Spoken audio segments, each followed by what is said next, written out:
En este capítulo, el Big Bang, la gran explosión que dio inicio al tiempo, al espacio, a la materia, sus misterios, la recesión de las galaxias y la expansión del cosmos, el destino del universo, expansión eterna o contracción hacia un nuevo colapso y un Big Bang invertido. ¿Qué había antes del Big Bang? Las ideas de los grandes científicos sobre este tema.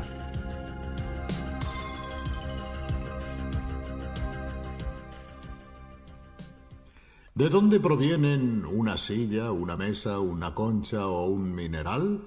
Bien, todas estas cosas, al igual que todas las que vemos a nuestro alrededor, están compuestas por átomos, tan pequeños que ni siquiera podemos verlos. En los núcleos de los átomos, los protones y neutrones están compuestos por partículas todavía más pequeñas, los quarks. Pero al principio la materia no existía, no había nada de todo esto, ni átomos ni quarks. Era la nada. No el vacío, sino la nada, algo que, como comprenderán, resulta muy difícil de imaginar. Después, de pronto, como en los juegos de manos de los prestidigitadores, que de la nada sacan un pañuelo o una flor, aparecieron los átomos que dieron origen a todas las cosas que vemos a nuestro alrededor. Según la teoría que hoy prevalece, la del Big Bang, una gran explosión inicial creó la materia que vemos en el planeta en el que vivimos y también en el universo a partir de la nada. En este episodio hablaremos precisamente de este mágico momento que tuvo lugar en el origen del mundo que conocemos. Pero, ¿cómo pueden afirmar una cosa así los científicos? ¿Cómo han llegado a esta teoría del Big Bang? Nuestro recorrido empezará por un hecho que actualmente ya ha sido verificado por muchas observaciones y mediciones. El cielo estrellado que está sobre nosotros no es inmóvil, no está fijo, sino que está en expansión. Se está dilatando como un inmenso soufflé a una velocidad endiablada. Veamos el siguiente reportaje que nos explica cómo se ha llegado a esta conclusión. Nada parece más tranquilo, estático e inmutable que el cielo estrellado. Esos puntos luminosos temblorosos que son las estrellas y las galaxias vuelven a ocupar la misma posición estación tras estación y año tras año. Los únicos movimientos que son fácilmente observables no tienen nada que ver con las estrellas o las galaxias, sino con la Tierra, que al girar alrededor del Sol descubre nuevos paisajes celestes en el transcurso de su viaje anual.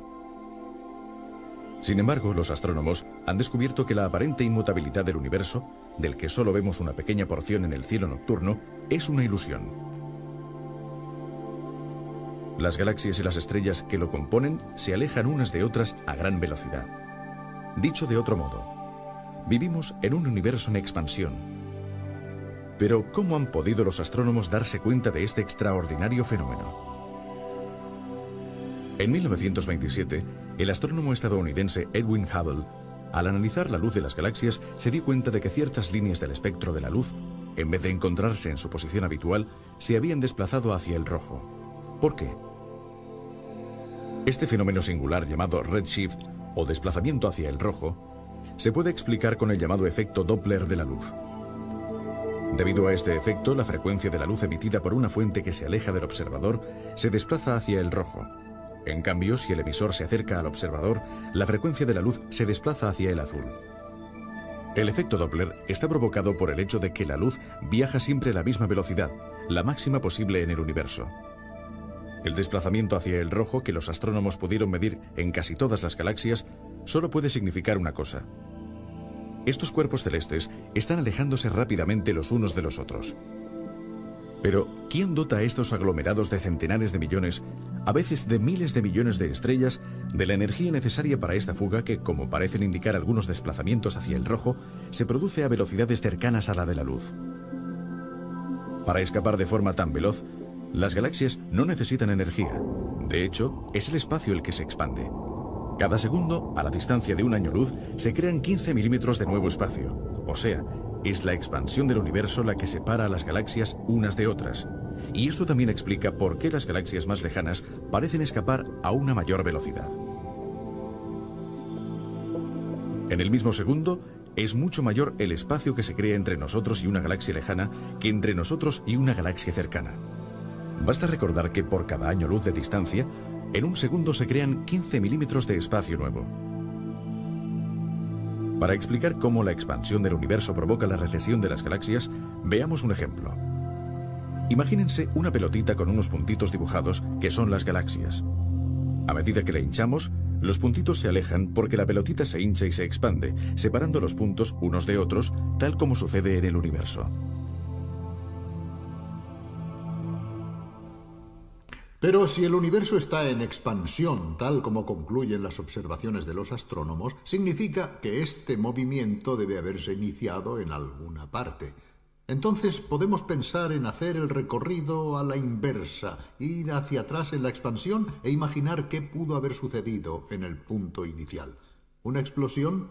¿Un Big Bang, es decir, una gran explosión? Veamos con más detalle cuál es el razonamiento que sostiene esta hipótesis.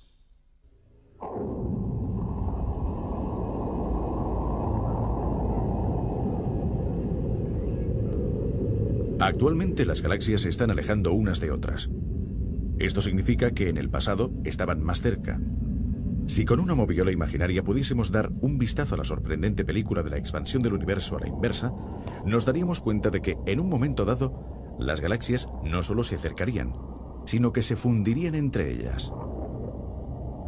Retrocediendo todavía más, todo el espacio y la materia que integra el universo se concentrarían aún más hasta convertirse en un punto. Los físicos llaman a ese punto la singularidad inicial. De ahí partió el Big Bang, es decir, la gran explosión. Una cosa está clara. En los momentos iniciales, la temperatura y la presión alcanzaron valores inimaginables. En consecuencia, el universo estaba muy caliente y, según los físicos, era también muy distinto del universo frío que hoy conocemos. No es posible trasladarse hasta el auténtico instante cero. En este viaje hacia atrás debemos detenernos en una pequeñísima fracción de segundo del inicio. Más allá de esta frontera no sabemos qué pudo haber. Incluso las leyes de la física conocida, es decir, la gravedad, la fuerza electromagnética y las otras interacciones, no existían como tales, al igual que no existía la materia, el espacio y el tiempo. Entonces, ¿qué sucedió en aquel punto y en aquel instante? Esta es una pregunta que se han planteado muchos sabios. Se trata de uno de los campos en los que no es posible experimentar porque no existe ningún experimento de laboratorio que permita recrear las situaciones iniciales de temperatura y presión producidas en el Big Bang. Por lo tanto, es necesario imaginar cuál pudo haber sido la secuencia de los acontecimientos e intentar remontarnos hasta los primeros momentos utilizando los conocimientos disponibles en la actualidad y formulando algunas hipótesis que pueden ser tal vez razonables, pero no demostrables todavía. Un físico inglés, el profesor Timothy Ferris, ha tenido una brillante idea divulgativa que veréis dentro de poco para poder guiar a los profanos en este difícil recorrido. Ha imaginado el trayecto a través de una larga escalera que lleva hasta el punto cero, hasta el punto inicial del universo. Y durante la subida es posible asomarse periódicamente a algunas ventanas para entender de qué forma podía presentarse la materia en los distintos estadios iniciales. Veamos esta reconstrucción.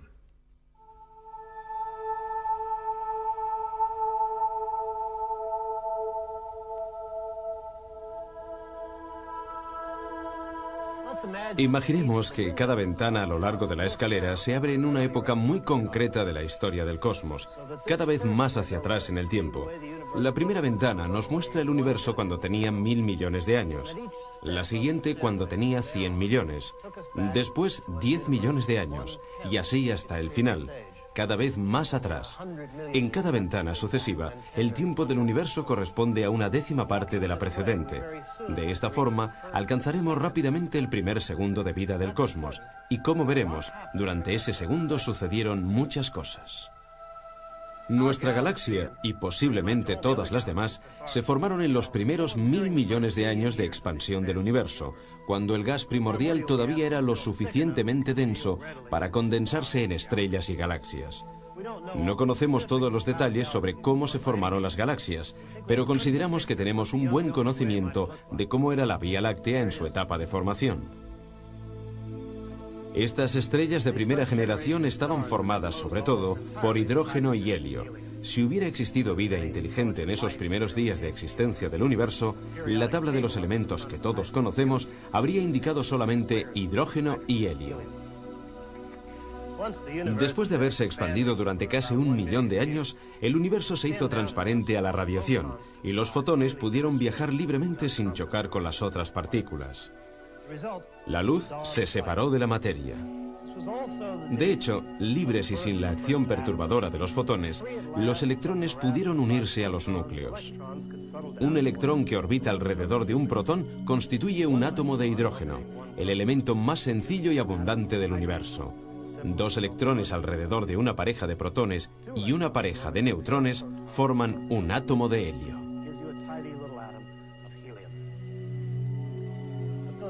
Pero los núcleos de helio ya existían. De hecho, se formaron en una época anterior. La formación de núcleos de helio se remonta a cuando el universo tenía casi unos 100 segundos, es decir, cuando su temperatura había descendido bastante, lo suficiente como para permitir que los protones y los electrones se unieran entre sí sin que el calor que les rodeaba pudiera romper este vínculo. Por primera vez, protones y neutrones se unen estrechamente entre sí, gracias a la interacción nuclear fuerte, y tienden a formar tripletos. Estos, a su vez, se combinan y forman un núcleo inestable. 2 de los protones son expulsados y se forma un núcleo de helio.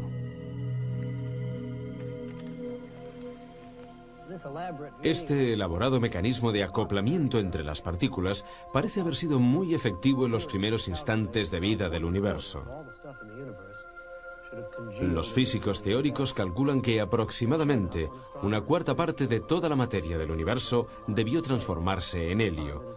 Y cuando los astrónomos, al estudiar la composición química del universo, descubrieron que, en promedio, 1/4 parte de la materia estaba formada por helio, tuvieron una de las pruebas más convincentes de que la teoría del Big Bang avanzaba en la dirección correcta.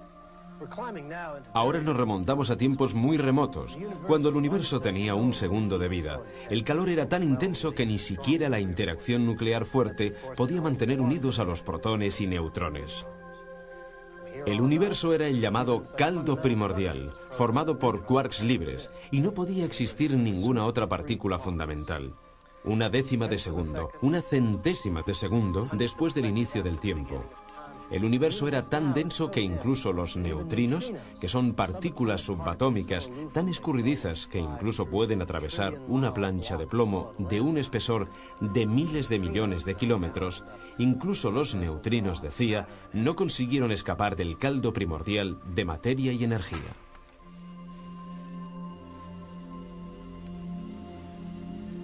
1.000 millonésima de segundo después del inicio, el calor todavía era tan intenso que la fuerza electromagnética y la interacción débil aún no se habían escindido y separado, y existía una única interacción unificada, la fuerza electrodébil.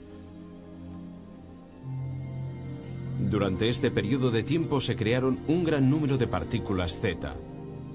Bosones débiles y fotones actuaban en conjunto y el universo estaba regulado por 3 únicas fuerzas en lugar de 4.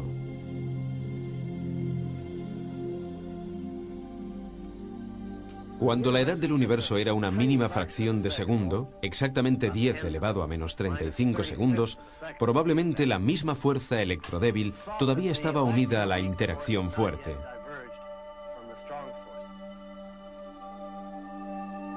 Durante un breve momento, la simplicidad natural prevista por las teorías unificadas fue real. El reino subnuclear era recorrido por partículas X y por quarks libres. Gluones, bosones débiles y fotones danzaban transformándose sin cesar unos en otros.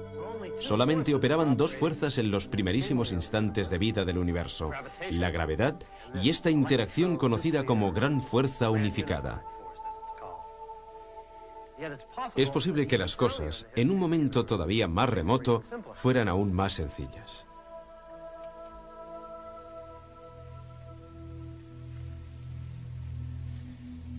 Estamos en el primer instante del universo. La fracción de tiempo transcurrida desde que el universo empezó a expandirse es tan pequeña que, para cuantificarla, sería necesario escribir, después de la coma, unos 40 ceros. El universo, es decir, todo lo que nos rodea, estaba contenido en una única chispa de energía en rapidísima expansión, todavía más pequeña que el núcleo de un átomo y regulada por una única fuerza primordial.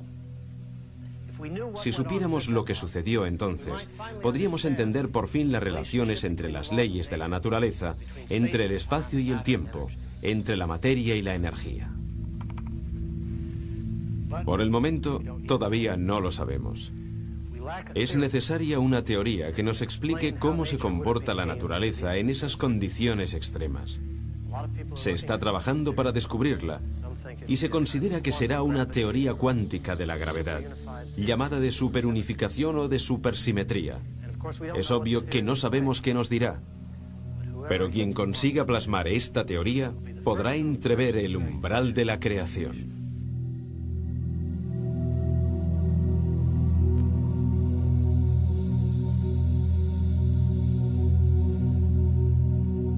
Naturalmente, no es fácil seguir este recorrido físico-matemático porque en un momento dado aparecen conceptos y situaciones que están muy alejadas de nuestra experiencia cotidiana.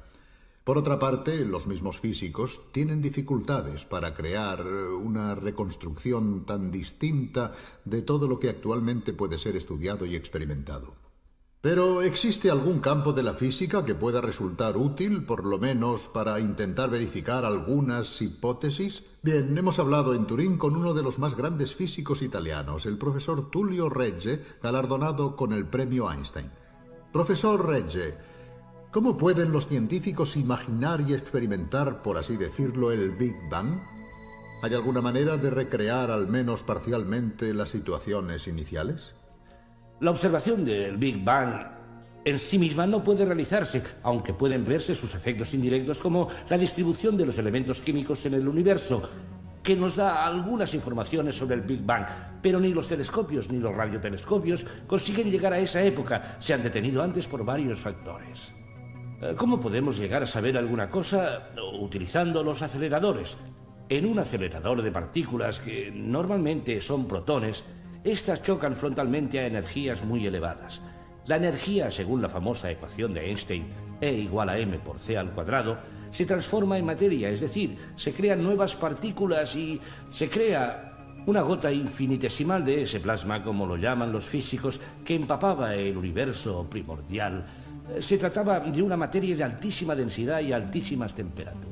O sea que prácticamente es como hacer circular dos bolas en sentido contrario dentro de un anillo que chocan en pleno aire, como si se disparasen dos cañonazos esperando que las balas de cañón choquen en pleno aire y... En este caso crearían materia. En este caso crearían materia. Como sucedió en el Big Bang. Y también antimateria.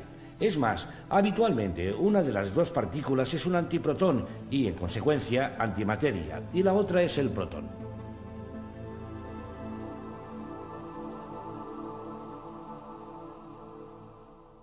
Algunas veces la suerte ayuda a los científicos cuando al buscar una cosa se acaba descubriendo otra. También ha ocurrido así con la teoría del Big Bang.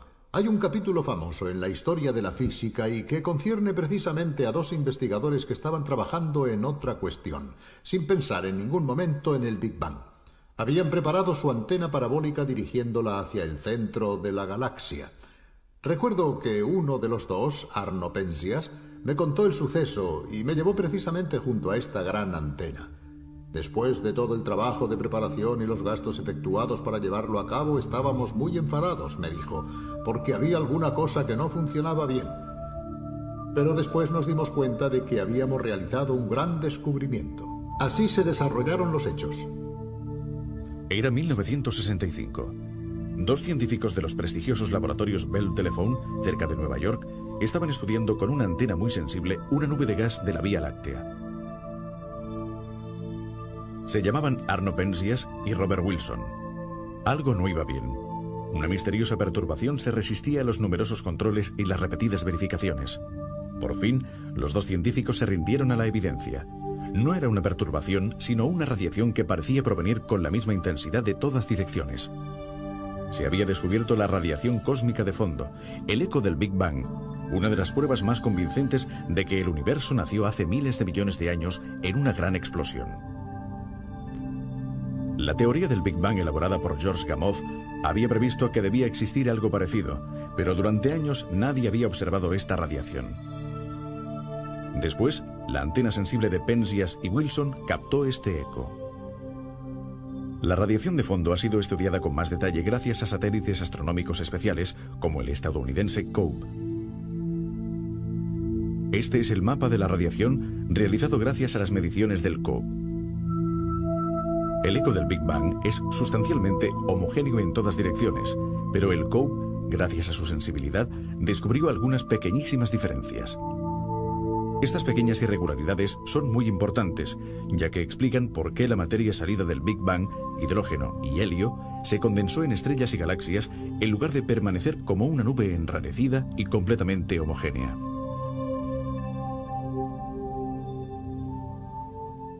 Naturalmente hay una pregunta que todos nos planteamos. Bueno, el Big Bang es difícil de describir, de comprender en sus detalles.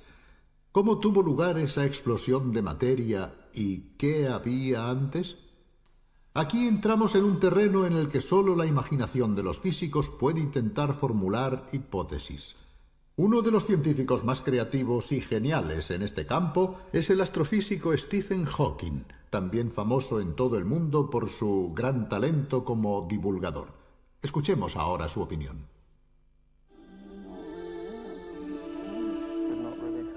Podría ser que el universo no tuviera un inicio.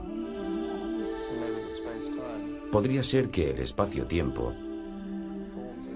forme una superficie cerrada, sin límite, como la superficie de la Tierra,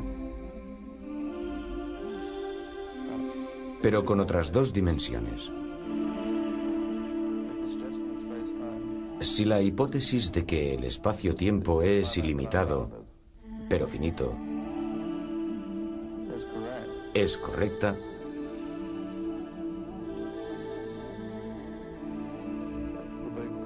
entonces el Big Bang sería como el polo norte de la Tierra. Preguntarse qué sucedió antes del Big Bang es como preguntarse qué le sucede a la superficie de la Tierra 1 kilómetro al norte del polo norte.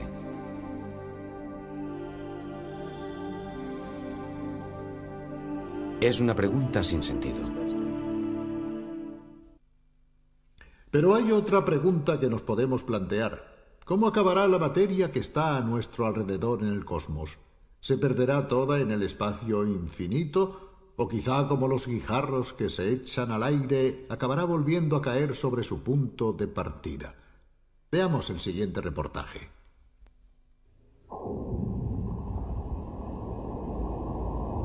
¿Cuál será el destino del universo?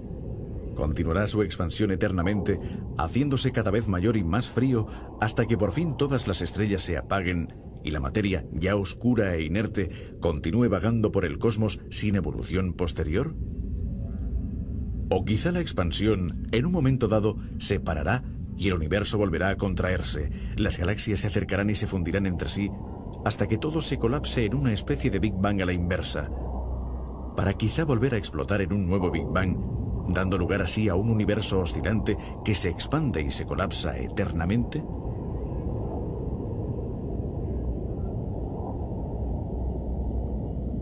Muchos de estos interrogantes están destinados a permanecer sin respuesta, pero algunos aspectos se pueden conocer, como por ejemplo, si el universo se expandirá indefinidamente. De hecho, esto depende de la cantidad de materia presente en el universo. Si la materia supera una cierta densidad crítica, entonces, como sostiene la teoría de la relatividad de Einstein, el espacio permanecerá cerrado con una estructura geométrica comparable a una esfera. Pero en un espacio cerrado el tiempo es finito, la expansión se detendrá y todo volverá a colapsarse para concluir en un Big Bang invertido.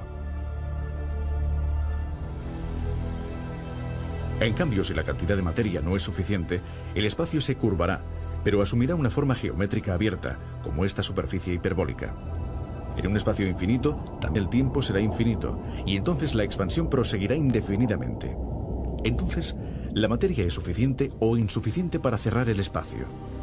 La materia luminosa fácilmente observable, es decir, las estrellas y las galaxias, es insuficiente, pero los astrónomos piensan que en el cosmos existen grandes cantidades de materia oscura. polvo, gases, cometas, asteroides, planetas o partículas mucho más ligeras como los neutrinos. Si los neutrinos tuviesen masa, la materia presente en el universo podría superar la densidad crítica. De todas formas, a través de las observaciones más detalladas, parece ser que la densidad del universo es inferior a la crítica y que, por lo tanto, la expansión está destinada a durar eternamente. Obviamente no se pueden excluir las sorpresas en el futuro. La masa que falta para alcanzar esa densidad podría surgir allí donde nadie sueña siquiera en buscarla. Para concluir, una última pregunta. ¿El universo que conocemos es el único que existe? ¿No podría ser que al encontrarnos en su interior no podamos ver más allá de este horizonte, de esta dimensión, mientras que, en realidad, podrían existir muchos otros universos paralelos, concéntricos o que se cruzan? ¿Qué piensan al respecto los físicos? Escuchemos de nuevo a Tullio Regge. Muchísimas personas imaginan universos fuera del nuestro e intentan comprender qué sucedió en el Big Bang. Nosotros no sabemos qué sucedió en el Big Bang, pero existen muchísimas teorías. Haciendo una comparación, para abrir una puerta, necesitamos unas llaves. Quien no tiene llaves no puede abrir la puerta. Pero tampoco se abre la puerta si encontramos un manojo con 1.000.000 de llaves, porque no se sabe cuál es la correcta. En cierto modo nos encontramos en esta segunda situación. Hay muchísimas teorías que tratan de imaginar qué sucedió en el momento del Big Bang. Puedo catalogar algunas de estas hipótesis extrañas sobre el Big Bang. Que el número de las dimensiones del espacio no sea 3, sino mucho más elevado, incluso infinito.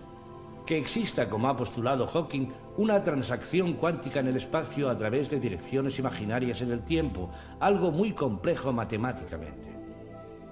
Y que el espacio se haya ramificado, que haya creado universos paralelos. No conocemos las respuestas a algunas de estas preguntas, porque para hacerlo sería necesario llegar exactamente al momento del Big Bang, y aquí precisamente es donde hallamos dificultades enormes. Podemos imaginar las cosas, hacer teorías cada vez más fantásticas, y probablemente la verdad, en sentido retórico, es que todas estas ideas, de alguna manera, estarán engarzadas en una misma imagen del universo, y todas estas cosas nos dirán algo sobre el inicio de los tiempos, de una forma que, de momento, es totalmente inimaginable. Bien, acabamos aquí por hoy. Creo que al preguntarnos sobre estas cuestiones nos damos cuenta de cuántas cosas quedan todavía por estudiar y por descubrir. Puede que jamás obtengamos ciertas respuestas, pero es bonito pensar que la inteligencia humana intenta afrontar también este gran desafío, que no se conforma nunca con las respuestas y que se plantea siempre nuevas preguntas. Hasta pronto, hasta la vista.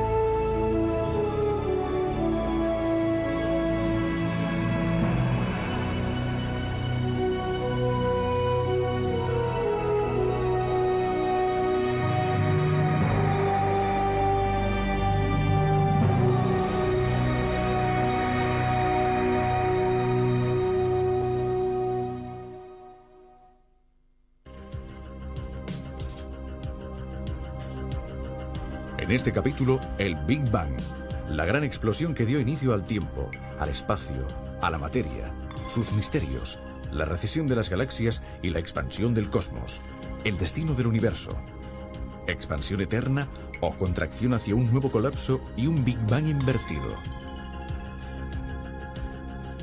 ¿Qué había antes del Big Bang? Las ideas de los grandes científicos sobre este tema.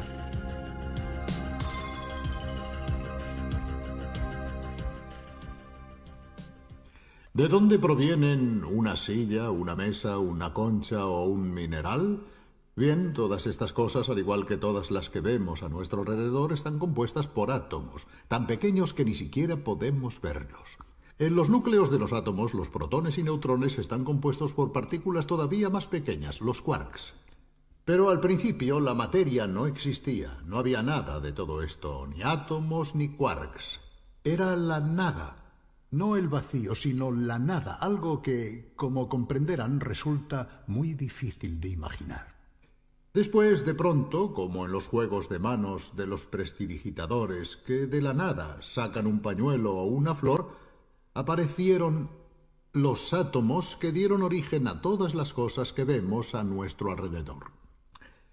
Según la teoría que hoy prevalece, la del Big Bang, una gran explosión inicial creó la materia que vemos en el planeta en el que vivimos y también en el universo a partir de la nada.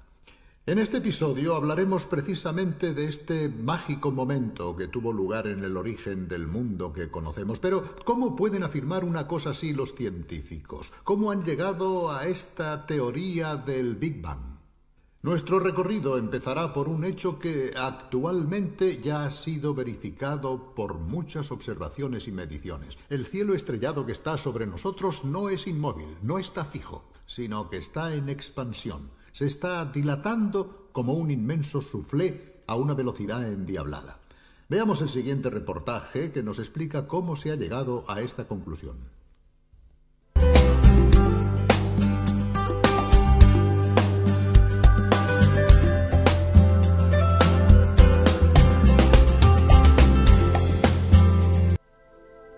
Nada parece más tranquilo, estático e inmutable que el cielo estrellado. Esos puntos luminosos temblorosos que son las estrellas y las galaxias vuelven a ocupar la misma posición estación tras estación y año tras año. Los únicos movimientos que son fácilmente observables no tienen nada que ver con las estrellas o las galaxias, sino con la Tierra, que al girar alrededor del Sol descubre nuevos paisajes celestes en el transcurso de su viaje anual. Sin embargo, los astrónomos han descubierto que la aparente inmutabilidad del universo, del que solo vemos una pequeña porción en el cielo nocturno, es una ilusión. Las galaxias y las estrellas que lo componen se alejan unas de otras a gran velocidad. Dicho de otro modo, vivimos en un universo en expansión. Pero, ¿cómo han podido los astrónomos darse cuenta de este extraordinario fenómeno? En 1927, el astrónomo estadounidense Edwin Hubble, al analizar la luz de las galaxias, se dio cuenta de que ciertas líneas del espectro de la luz, en vez de encontrarse en su posición habitual, se habían desplazado hacia el rojo. ¿Por qué? Este fenómeno singular llamado redshift, o desplazamiento hacia el rojo, se puede explicar con el llamado efecto Doppler de la luz. Debido a este efecto, la frecuencia de la luz emitida por una fuente que se aleja del observador se desplaza hacia el rojo. En cambio, si el emisor se acerca al observador, la frecuencia de la luz se desplaza hacia el azul. El efecto Doppler está provocado por el hecho de que la luz viaja siempre a la misma velocidad, la máxima posible en el universo. El desplazamiento hacia el rojo que los astrónomos pudieron medir en casi todas las galaxias solo puede significar una cosa. Estos cuerpos celestes están alejándose rápidamente los unos de los otros. Pero, ¿quién dota a estos aglomerados de centenares de millones, a veces de miles de millones de estrellas, de la energía necesaria para esta fuga que, como parecen indicar algunos desplazamientos hacia el rojo, se produce a velocidades cercanas a la de la luz? Para escapar de forma tan veloz, las galaxias no necesitan energía. De hecho, es el espacio el que se expande. Cada segundo, a la distancia de un año luz, se crean 15 milímetros de nuevo espacio. O sea, es la expansión del universo la que separa a las galaxias unas de otras. Y esto también explica por qué las galaxias más lejanas parecen escapar a una mayor velocidad. En el mismo segundo, es mucho mayor el espacio que se crea entre nosotros y una galaxia lejana que entre nosotros y una galaxia cercana. Basta recordar que por cada año luz de distancia, en un segundo se crean 15 milímetros de espacio nuevo. Para explicar cómo la expansión del universo provoca la recesión de las galaxias, veamos un ejemplo. Imagínense una pelotita con unos puntitos dibujados que son las galaxias. A medida que la hinchamos, los puntitos se alejan porque la pelotita se hincha y se expande, separando los puntos unos de otros, tal como sucede en el universo. Pero si el universo está en expansión, tal como concluyen las observaciones de los astrónomos, significa que este movimiento debe haberse iniciado en alguna parte. Entonces podemos pensar en hacer el recorrido a la inversa, ir hacia atrás en la expansión e imaginar qué pudo haber sucedido en el punto inicial. ¿Una explosión? ¿Un Big Bang, es decir, una gran explosión? Veamos con más detalle cuál es el razonamiento que sostiene esta hipótesis.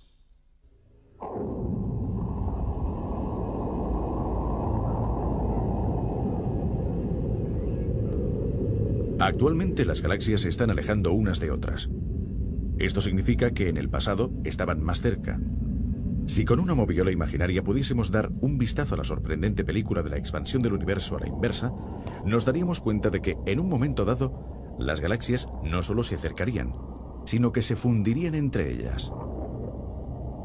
Retrocediendo todavía más, todo el espacio y la materia que integra el universo se concentrarían aún más hasta convertirse en un punto. Los físicos llaman a ese punto la singularidad inicial. De ahí partió el Big Bang, es decir, la gran explosión. Una cosa está clara. En los momentos iniciales, la temperatura y la presión alcanzaron valores inimaginables. En consecuencia, el universo estaba muy caliente y, según los físicos, era también muy distinto del universo frío que hoy conocemos. No es posible trasladarse hasta el auténtico instante cero. En este viaje hacia atrás debemos detenernos en una pequeñísima fracción de segundo del inicio. Más allá de esta frontera no sabemos qué pudo haber. Incluso las leyes de la física conocida, es decir, la gravedad, la fuerza electromagnética y las otras interacciones, no existían como tales, al igual que no existía la materia, el espacio y el tiempo. Entonces, ¿qué sucedió en aquel punto y en aquel instante? Esta es una pregunta que se han planteado muchos sabios. Se trata de uno de los campos en los que no es posible experimentar porque no existe ningún experimento de laboratorio que permita recrear las situaciones iniciales de temperatura y presión producidas en el Big Bang. Por lo tanto, es necesario imaginar cuál pudo haber sido la secuencia de los acontecimientos e intentar remontarnos hasta los primeros momentos utilizando los conocimientos disponibles en la actualidad y formulando algunas hipótesis que pueden ser tal vez razonables, pero no demostrables todavía.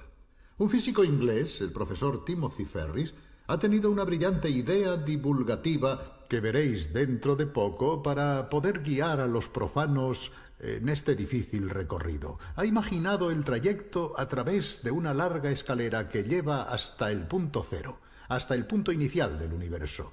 Y durante la subida es posible asomarse periódicamente a algunas ventanas para entender de qué forma podía presentarse la materia en los distintos estadios iniciales. Veamos esta reconstrucción.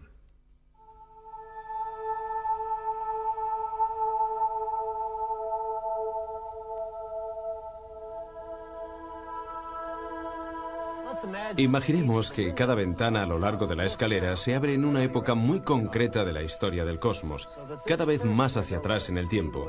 La primera ventana nos muestra el universo cuando tenía 1000 millones de años, la siguiente cuando tenía 100 millones, después 10 millones de años, y así hasta el final. Cada vez más atrás. En cada ventana sucesiva, el tiempo del universo corresponde a una décima parte de la precedente. De esta forma, alcanzaremos rápidamente el primer segundo de vida del cosmos, y como veremos, durante ese segundo sucedieron muchas cosas. Nuestra galaxia, y posiblemente todas las demás, se formaron en los primeros 1000 millones de años de expansión del universo, cuando el gas primordial todavía era lo suficientemente denso para condensarse en estrellas y galaxias. No conocemos todos los detalles sobre cómo se formaron las galaxias, pero consideramos que tenemos un buen conocimiento de cómo era la Vía Láctea en su etapa de formación. Estas estrellas de primera generación estaban formadas, sobre todo, por hidrógeno y helio. Si hubiera existido vida inteligente en esos primeros días de existencia del universo, la tabla de los elementos que todos conocemos habría indicado solamente hidrógeno y helio.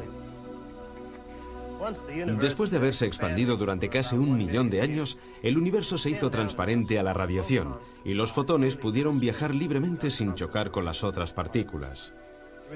La luz se separó de la materia. De hecho, libres y sin la acción perturbadora de los fotones, los electrones pudieron unirse a los núcleos.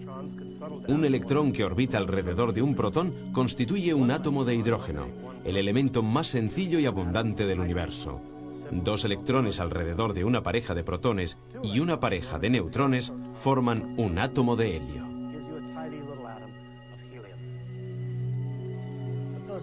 Pero los núcleos de helio ya existían. De hecho, se formaron en una época anterior. La formación de núcleos de helio se remonta a cuando el universo tenía casi unos 100 segundos, es decir, cuando su temperatura había descendido bastante, lo suficiente como para permitir que los protones y los electrones se unieran entre sí sin que el calor que les rodeaba pudiera romper este vínculo. Por primera vez, protones y neutrones se unen estrechamente entre sí, gracias a la interacción nuclear fuerte, y tienden a formar tripletos. Estos, a su vez, se combinan y forman un núcleo inestable. Dos de los protones son expulsados y se forma un núcleo de helio.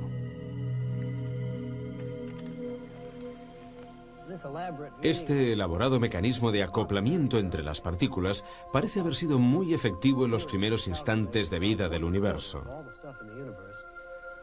Los físicos teóricos calculan que aproximadamente una cuarta parte de toda la materia del universo debió transformarse en helio. Y cuando los astrónomos, al estudiar la composición química del universo, descubrieron que, en promedio, una cuarta parte de la materia estaba formada por helio, tuvieron una de las pruebas más convincentes de que la teoría del Big Bang avanzaba en la dirección correcta. Ahora nos remontamos a tiempos muy remotos, cuando el universo tenía un segundo de vida. El calor era tan intenso que ni siquiera la interacción nuclear fuerte podía mantener unidos a los protones y neutrones. El universo era el llamado caldo primordial, formado por quarks libres, y no podía existir ninguna otra partícula fundamental. Una décima de segundo, una centésima de segundo después del inicio del tiempo. El universo era tan denso que incluso los neutrinos, que son partículas subatómicas tan escurridizas que incluso pueden atravesar una plancha de plomo de un espesor de miles de millones de kilómetros, incluso los neutrinos, decía, no consiguieron escapar del caldo primordial de materia y energía.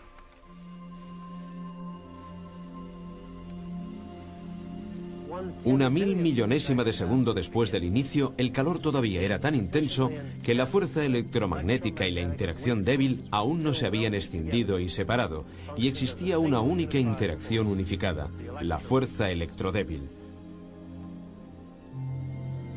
Durante este periodo de tiempo se crearon un gran número de partículas Z. Bosones débiles y fotones actuaban en conjunto, y el universo estaba regulado por tres únicas fuerzas en lugar de cuatro.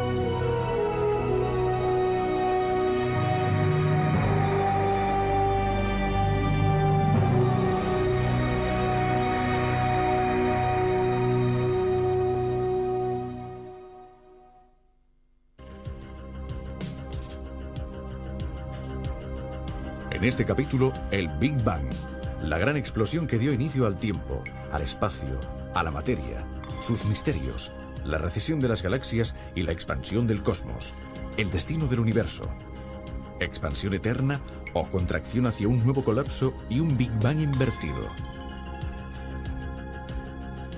¿Qué había antes del Big Bang? Las ideas de los grandes científicos sobre este tema.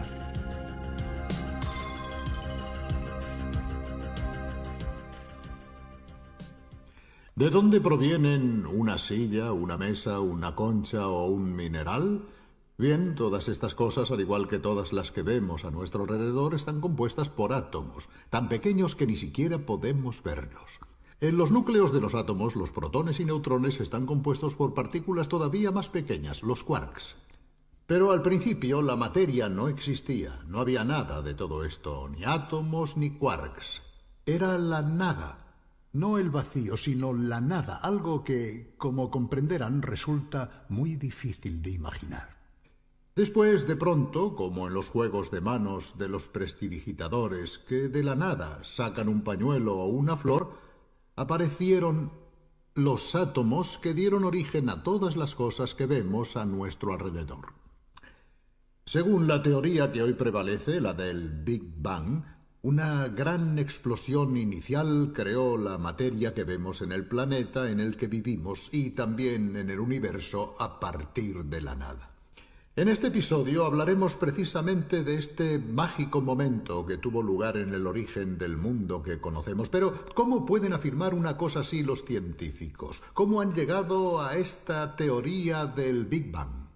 Nuestro recorrido empezará por un hecho que actualmente ya ha sido verificado por muchas observaciones y mediciones. El cielo estrellado que está sobre nosotros no es inmóvil, no está fijo, sino que está en expansión. Se está dilatando como un inmenso soufflé a una velocidad endiablada. Veamos el siguiente reportaje que nos explica cómo se ha llegado a esta conclusión. Nada parece más tranquilo, estático e inmutable que el cielo estrellado. Esos puntos luminosos temblorosos que son las estrellas y las galaxias vuelven a ocupar la misma posición estación tras estación y año tras año. Los únicos movimientos que son fácilmente observables no tienen nada que ver con las estrellas o las galaxias, sino con la Tierra, que al girar alrededor del Sol, descubre nuevos paisajes celestes en el transcurso de su viaje anual. Sin embargo, los astrónomos han descubierto que la aparente inmutabilidad del universo, del que solo vemos una pequeña porción en el cielo nocturno, es una ilusión. Las galaxias y las estrellas que lo componen se alejan unas de otras a gran velocidad. Dicho de otro modo, vivimos en un universo en expansión. Pero, ¿cómo han podido los astrónomos darse cuenta de este extraordinario fenómeno? En 1927, el astrónomo estadounidense Edwin Hubble, al analizar la luz de las galaxias, se dio cuenta de que ciertas líneas del espectro de la luz, en vez de encontrarse en su posición habitual, se habían desplazado hacia el rojo. ¿Por qué? Este fenómeno singular llamado redshift, o desplazamiento hacia el rojo, se puede explicar con el llamado efecto Doppler de la luz. Debido a este efecto, la frecuencia de la luz emitida por una fuente que se aleja del observador se desplaza hacia el rojo. En cambio, si el emisor se acerca al observador, la frecuencia de la luz se desplaza hacia el azul. El efecto Doppler está provocado por el hecho de que la luz viaja siempre a la misma velocidad, la máxima posible en el universo. El desplazamiento hacia el rojo que los astrónomos pudieron medir en casi todas las galaxias solo puede significar una cosa. Estos cuerpos celestes están alejándose rápidamente los unos de los otros. Pero, ¿quién dota a estos aglomerados de centenares de millones, a veces de miles de millones de estrellas, de la energía necesaria para esta fuga que, como parecen indicar algunos desplazamientos hacia el rojo, se produce a velocidades cercanas a la de la luz? Para escapar de forma tan veloz, las galaxias no necesitan energía. De hecho, es el espacio el que se expande. Cada segundo, a la distancia de un año luz, se crean 15 milímetros de nuevo espacio. O sea, es la expansión del universo la que separa a las galaxias unas de otras. Y esto también explica por qué las galaxias más lejanas parecen escapar a una mayor velocidad. En el mismo segundo, es mucho mayor el espacio que se crea entre nosotros y una galaxia lejana que entre nosotros y una galaxia cercana. Basta recordar que por cada año luz de distancia, en un segundo se crean 15 milímetros de espacio nuevo. Para explicar cómo la expansión del universo provoca la recesión de las galaxias, veamos un ejemplo. Imagínense una pelotita con unos puntitos dibujados que son las galaxias. A medida que la hinchamos, los puntitos se alejan porque la pelotita se hincha y se expande, separando los puntos unos de otros, tal como sucede en el universo. Pero si el universo está en expansión, tal como concluyen las observaciones de los astrónomos, significa que este movimiento debe haberse iniciado en alguna parte. Entonces podemos pensar en hacer el recorrido a la inversa, ir hacia atrás en la expansión e imaginar qué pudo haber sucedido en el punto inicial. ¿Una explosión? ¿Un Big Bang, es decir, una gran explosión? Veamos con más detalle cuál es el razonamiento que sostiene esta hipótesis.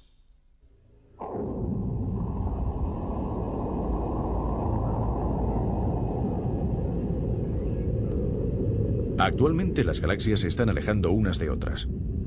Esto significa que en el pasado estaban más cerca. Si con una moviola imaginaria pudiésemos dar un vistazo a la sorprendente película de la expansión del universo a la inversa, nos daríamos cuenta de que en un momento dado, las galaxias no solo se acercarían, sino que se fundirían entre ellas. Retrocediendo todavía más, todo el espacio y la materia que integra el universo se concentrarían aún más hasta convertirse en un punto. Los físicos llaman a ese punto la singularidad inicial. De ahí partió el Big Bang, es decir, la gran explosión. Una cosa está clara. En los momentos iniciales, la temperatura y la presión alcanzaron valores inimaginables. En consecuencia, el universo estaba muy caliente y, según los físicos, era también muy distinto del universo frío que hoy conocemos. No es posible trasladarse hasta el auténtico instante cero. En este viaje hacia atrás debemos detenernos en una pequeñísima fracción de segundo del inicio. Más allá de esta frontera no sabemos qué pudo haber. Incluso las leyes de la física conocida, es decir, la gravedad, la fuerza electromagnética y las otras interacciones, no existían como tales, al igual que no existía la materia, el espacio y el tiempo. Entonces, ¿qué sucedió en aquel punto y en aquel instante? Esta es una pregunta que se han planteado muchos sabios. Se trata de uno de los campos en los que no es posible experimentar porque no existe ningún experimento de laboratorio que permita recrear las situaciones iniciales de temperatura y presión producidas en el Big Bang. Por lo tanto, es necesario imaginar cuál pudo haber sido la secuencia de los acontecimientos e intentar remontarnos hasta los primeros momentos utilizando los conocimientos disponibles en la actualidad y formulando algunas hipótesis que pueden ser tal vez razonables, pero no demostrables todavía.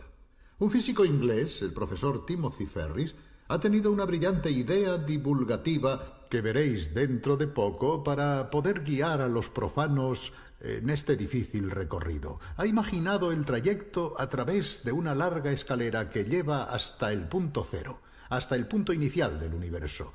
Y durante la subida es posible asomarse periódicamente a algunas ventanas para entender de qué forma podía presentarse la materia en los distintos estadios iniciales. Veamos esta reconstrucción.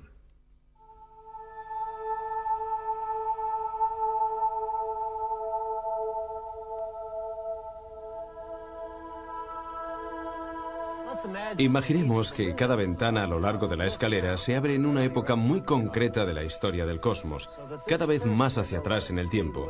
La primera ventana nos muestra el universo cuando tenía 1000 millones de años, la siguiente cuando tenía 100 millones, después 10 millones de años, y así hasta el final, cada vez más atrás.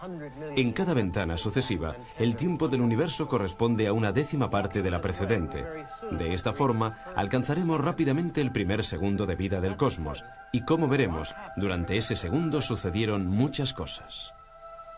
Nuestra galaxia, y posiblemente todas las demás, se formaron en los primeros 1000 millones de años de expansión del universo, cuando el gas primordial todavía era lo suficientemente denso para condensarse en estrellas y galaxias. No conocemos todos los detalles sobre cómo se formaron las galaxias, pero consideramos que tenemos un buen conocimiento de cómo era la Vía Láctea en su etapa de formación. Estas estrellas de primera generación estaban formadas, sobre todo, por hidrógeno y helio.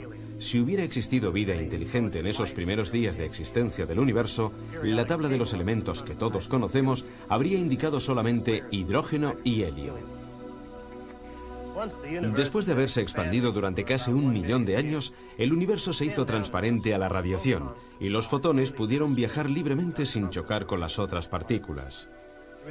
La luz se separó de la materia. De hecho, libres y sin la acción perturbadora de los fotones, los electrones pudieron unirse a los núcleos. Un electrón que orbita alrededor de un protón constituye un átomo de hidrógeno, el elemento más sencillo y abundante del universo. 2 electrones alrededor de una pareja de protones y una pareja de neutrones forman un átomo de helio.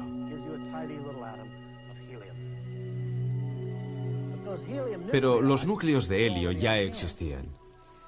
De hecho, se formaron en una época anterior. La formación de núcleos de helio se remonta a cuando el universo tenía casi unos 100 segundos, es decir, cuando su temperatura había descendido bastante, lo suficiente como para permitir que los protones y los electrones se unieran entre sí sin que el calor que les rodeaba pudiera romper este vínculo.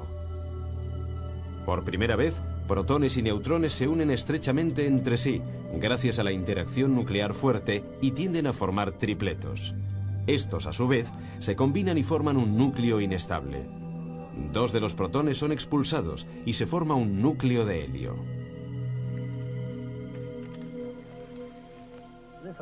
Este elaborado mecanismo de acoplamiento entre las partículas parece haber sido muy efectivo en los primeros instantes de vida del universo. Los físicos teóricos calculan que aproximadamente una cuarta parte de toda la materia del universo debió transformarse en helio. Y cuando los astrónomos, al estudiar la composición química del universo, descubrieron que, en promedio, una cuarta parte de la materia estaba formada por helio, tuvieron una de las pruebas más convincentes de que la teoría del Big Bang avanzaba en la dirección correcta. Ahora nos remontamos a tiempos muy remotos, cuando el universo tenía un segundo de vida. El calor era tan intenso que ni siquiera la interacción nuclear fuerte podía mantener unidos a los protones y neutrones. El universo era el llamado caldo primordial, formado por quarks libres, y no podía existir ninguna otra partícula fundamental. Una décima de segundo, una centésima de segundo después del inicio del tiempo. El universo era tan denso que incluso los neutrinos, que son partículas subatómicas tan escurridizas que incluso pueden atravesar una plancha de plomo de un espesor de miles de millones de kilómetros, incluso los neutrinos, decía, no consiguieron escapar del caldo primordial de materia y energía.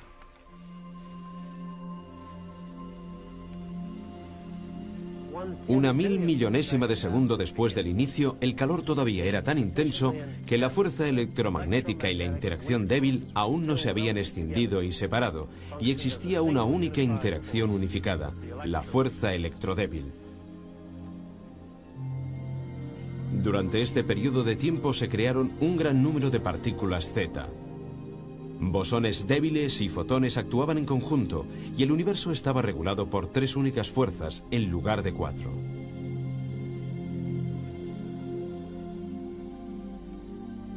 Cuando la edad del universo era una mínima fracción de segundo, exactamente 10 elevado a menos 35 segundos, probablemente la misma fuerza electrodébil todavía estaba unida a la interacción fuerte.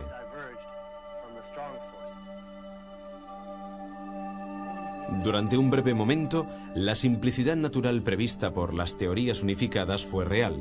El reino subnuclear era recorrido por partículas X y por quarks libres. Gluones, bosones débiles y fotones danzaban transformándose sin cesar unos en otros. Solamente operaban 2 fuerzas en los primerísimos instantes de vida del universo: la gravedad y esta interacción conocida como gran fuerza unificada. Es posible que las cosas, en un momento todavía más remoto, fueran aún más sencillas.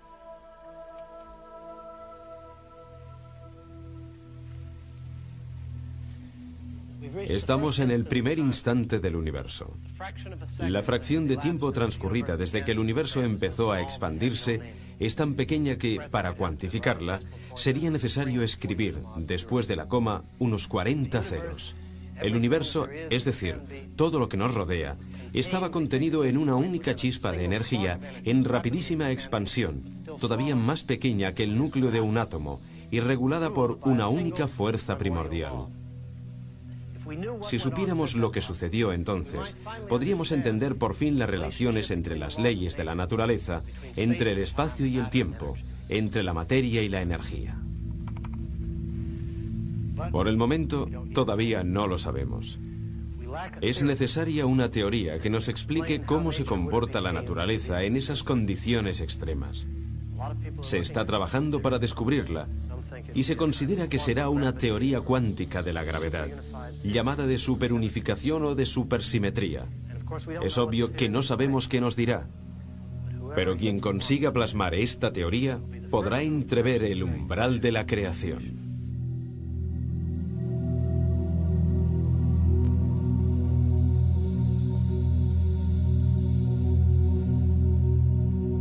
Naturalmente, no es fácil seguir este recorrido físico-matemático porque en un momento dado aparecen conceptos y situaciones que están muy alejadas de nuestra experiencia cotidiana. Por otra parte, los mismos físicos tienen dificultades para crear una reconstrucción tan distinta de todo lo que actualmente puede ser estudiado y experimentado. Pero ¿existe algún campo de la física que pueda resultar útil, por lo menos para intentar verificar algunas hipótesis? Bien, hemos hablado en Turín con uno de los más grandes físicos italianos, el profesor Tullio Regge, galardonado con el premio Einstein. Profesor Regge, ¿cómo pueden los científicos imaginar y experimentar, por así decirlo, el Big Bang? ¿Hay alguna manera de recrear al menos parcialmente las situaciones iniciales? La observación del Big Bang en sí misma no puede realizarse, aunque pueden verse sus efectos indirectos como la distribución de los elementos químicos en el universo, que nos da algunas informaciones sobre el Big Bang, pero ni los telescopios ni los radiotelescopios consiguen llegar a esa época. Se han detenido antes por varios factores. ¿Cómo podemos llegar a saber alguna cosa utilizando los aceleradores? En un acelerador de partículas, que normalmente son protones, estas chocan frontalmente a energías muy elevadas. La energía, según la famosa ecuación de Einstein, E igual a m por c al cuadrado, se transforma en materia, es decir, se crean nuevas partículas y se crea una gota infinitesimal de ese plasma, como lo llaman los físicos, que empapaba el universo primordial. Se trataba de una materia de altísima densidad y altísimas temperaturas. O sea que prácticamente es como hacer circular dos bolas en sentido contrario dentro de un anillo que chocan en pleno aire, como si se disparasen dos cañonazos esperando que las balas de cañón choquen en pleno aire y... En este caso crearían materia. En este caso crearían materia. Como sucedió en el Big Bang. Y también antimateria. Es más, habitualmente una de las dos partículas es un antiprotón y, en consecuencia, antimateria, y la otra es el protón.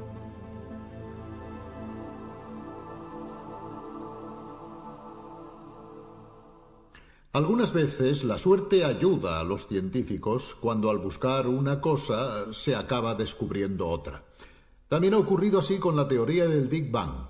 Hay un capítulo famoso en la historia de la física y que concierne precisamente a dos investigadores que estaban trabajando en otra cuestión, sin pensar en ningún momento en el Big Bang.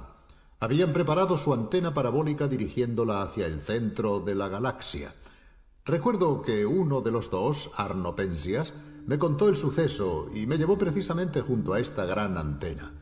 Después de todo el trabajo de preparación y los gastos efectuados para llevarlo a cabo, estábamos muy enfadados, me dijo, porque había alguna cosa que no funcionaba bien.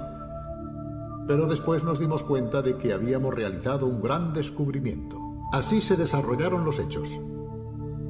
Era 1965. Dos científicos de los prestigiosos laboratorios Bell Telephone, cerca de Nueva York, estaban estudiando con una antena muy sensible una nube de gas de la Vía Láctea. Se llamaban Arno Penzias y Robert Wilson. Algo no iba bien. Una misteriosa perturbación se resistía a los numerosos controles y las repetidas verificaciones. Por fin, los dos científicos se rindieron a la evidencia. No era una perturbación, sino una radiación que parecía provenir con la misma intensidad de todas direcciones. Se había descubierto la radiación cósmica de fondo, el eco del Big Bang, una de las pruebas más convincentes de que el universo nació hace miles de millones de años en una gran explosión. La teoría del Big Bang elaborada por George Gamow había previsto que debía existir algo parecido, pero durante años nadie había observado esta radiación. Después, la antena sensible de Penzias y Wilson captó este eco. La radiación de fondo ha sido estudiada con más detalle gracias a satélites astronómicos especiales como el estadounidense COBE. Este es el mapa de la radiación realizado gracias a las mediciones del COBE. El eco del Big Bang es sustancialmente homogéneo en todas direcciones, pero el COBE, gracias a su sensibilidad, descubrió algunas pequeñísimas diferencias. Estas pequeñas irregularidades son muy importantes, ya que explican por qué la materia salida del Big Bang, hidrógeno y helio, se condensó en estrellas y galaxias en lugar de permanecer como una nube enranecida y completamente homogénea.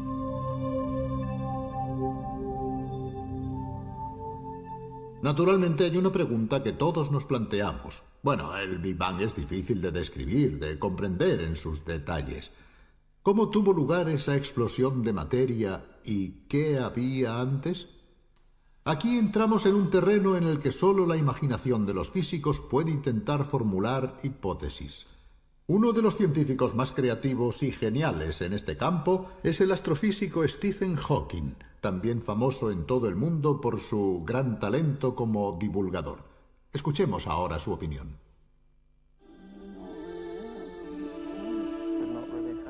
Podría ser que el universo no tuviera un inicio. Podría ser que el espacio-tiempo forme una superficie cerrada, sin límite, como la superficie de la Tierra, pero con otras dos dimensiones.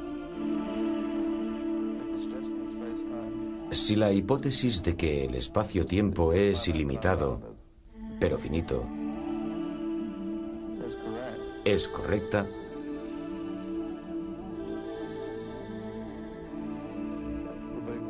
entonces el Big Bang sería como el polo norte de la Tierra. Preguntarse qué sucedió antes del Big Bang es como preguntarse qué le sucede a la superficie de la Tierra 1 kilómetro al norte del polo norte.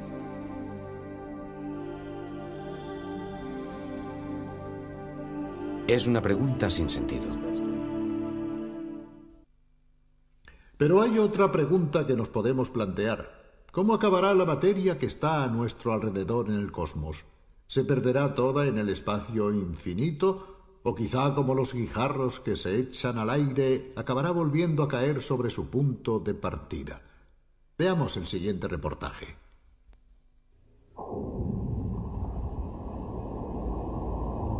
¿Cuál será el destino del universo? ¿Continuará su expansión eternamente, haciéndose cada vez mayor y más frío, hasta que por fin todas las estrellas se apaguen y la materia, ya oscura e inerte, continúe vagando por el cosmos sin evolución posterior? ¿O quizá la expansión, en un momento dado, se parará y el universo volverá a contraerse, las galaxias